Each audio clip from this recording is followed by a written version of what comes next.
It happened to me, and it's not okay. Sharing stories of sexual violence. Compiled by Candice Waddell Henowich. Art by Marissa Mayhew. Produced in conjunction with the Office of Research Services. Voices. 10 interviews with individuals that experienced sexual violence in post-secondary education were used to create the narrative within this graphic novella. The graphic novella uses composite narrative to take the original 10 stories from these individuals and compile them into one story with 4 different voices.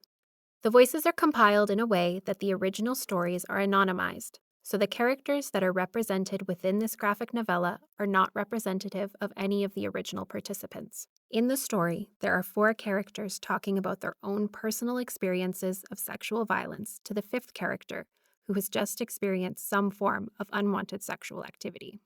Overall, the 5 characters in this graphic novella could be anyone, but the stories they are sharing are the experiences of people with a history of sexual violence. 1 in 4 students who identify as women, transgender, and non-binary have experienced some form of sexual violence in post-secondary education.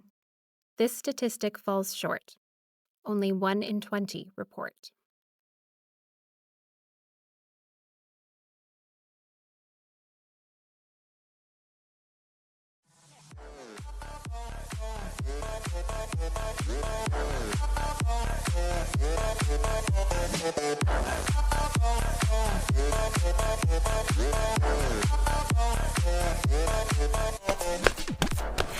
Stop! Hey, leave that girl alone. Come with us. Come with us.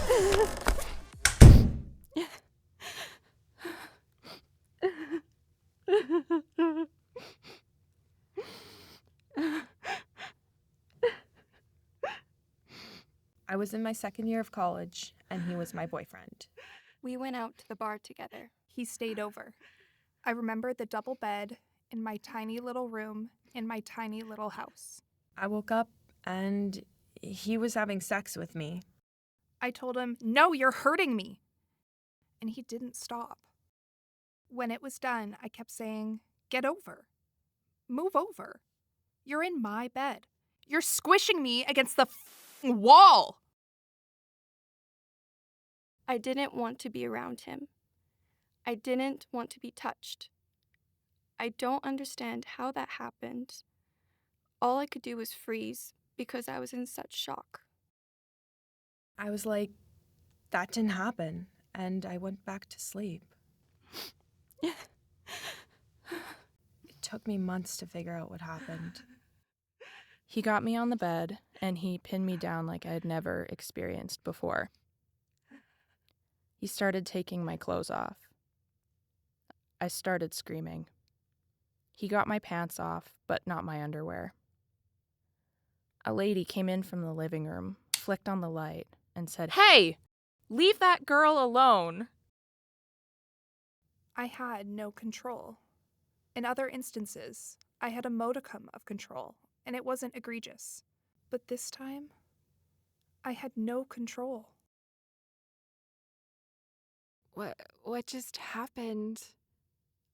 Was it my fault? There's a lot of bad teachings out there. I've been on the receiving end of some of that bad teaching. One of the things that sticks out to me is the belief that once you start, it's almost impossible for a man to stop, which is absolutely false. It puts the blame on the victim when the man is responsible for his actions. A man can absolutely stop. Just because he didn't grab you out of the alley and throw you down on the ground doesn't mean it wasn't rape. I remember thinking, when I was younger, if he had gotten me in the street, then nobody would have questioned it. There is always that second guessing. Like, you shouldn't have dressed that way. You shouldn't have trusted him. Well, how do I know I'm not supposed to trust the guy? They don't wear labels. You don't know ahead of time that you can't trust this guy. Because you do trust him.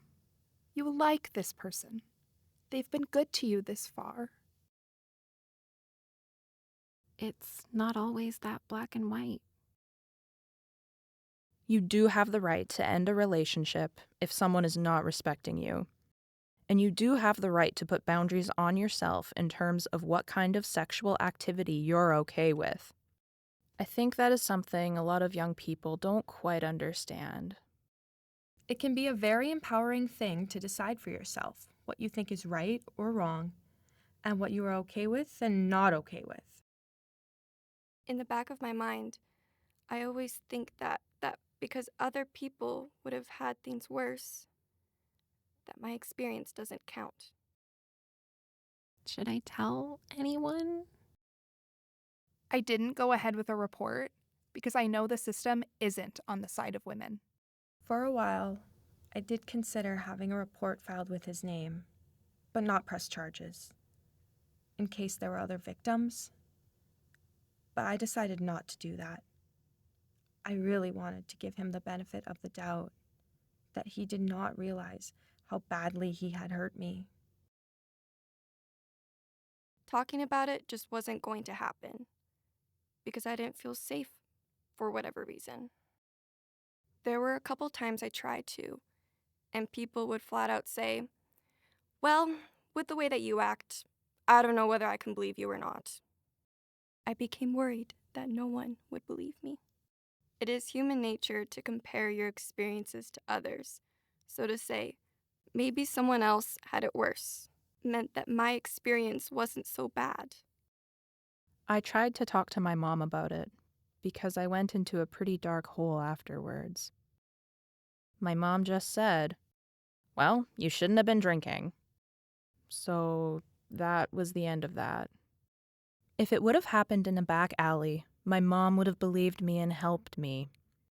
But because of the choices that I made, which put myself in a vulnerable situation, she didn't. Which is so fucked up.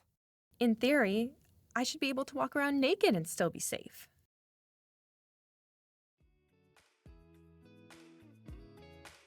What do I do? Talk to someone. Just tell one person you trust. You will feel better. Get help now. The sooner you start talking about it, the sooner you start processing what happened, and the more helpful it can be. If you don't get help, you will lose those years and you can't get that time back. Talking to somebody makes you feel like there's not something so wrong with you after all. Be in charge. I think that there's a fear that when you tell someone, that other person will want to do something about it. Like, I don't need your advice, and I don't need pressure to do something or not to do something. It's not somebody else's recovery. It is going to look different for everyone. It's good to remember that the feelings associated with the sexual assault do get better, or at least lessen.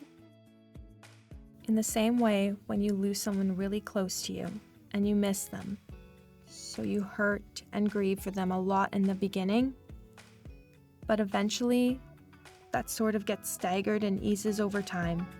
You won't be thinking about them every day.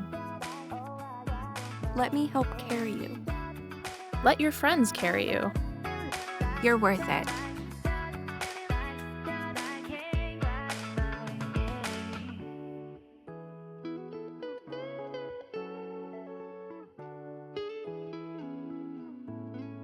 This project would not have been possible without the participants of this research study: Alex, Brittany, Danica, Darlene, Dawn, Ellen, Grace, Jessica, Joy, and Zara. Even if those that read this story will never know your identity, your story will be known forevermore in the pages of this graphic novella. Design and consultation team included Anna Ervolino, Jessica Laxdal, Marissa Mayhew, Chris Romaniuk, Kurt Schultz, Ashley Taryn, Lyndon Haubrick, Candace Waddell-Henowich. Thank you to Brandon University Students Union, and the Sexuality Education Resource Centre of Manitoba. References can be found at people.brandonu.ca/waddellc.